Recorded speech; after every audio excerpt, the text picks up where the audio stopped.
திருச்செந்தூர் முருகன் கோவில் 6 படை வீடுகளில் 2ஆம் படை வீடாக திகழ்கிறது.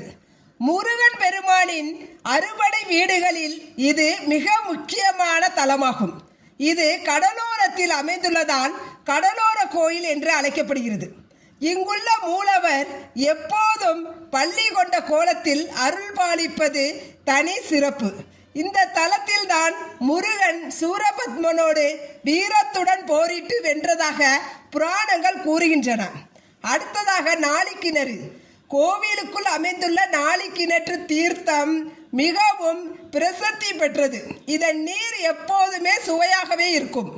இங்குள்ள முருகப்பெருமான் சுந்தர், சண்முகர், சுப்பிரமணியர் என பல திருநாமங்களால் அழைக்கப்படுகிறார்.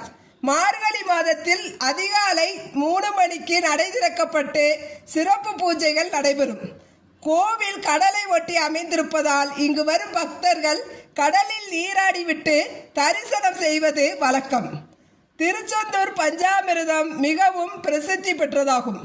இவை திருச்செந்தூர் முருகன் கோவிலின் மிக முக்கியமான சிறப்புகள். இங்கு பல அரிய சிலைகளும் வரலாற்று குறிப்புகளும் உள்ளன.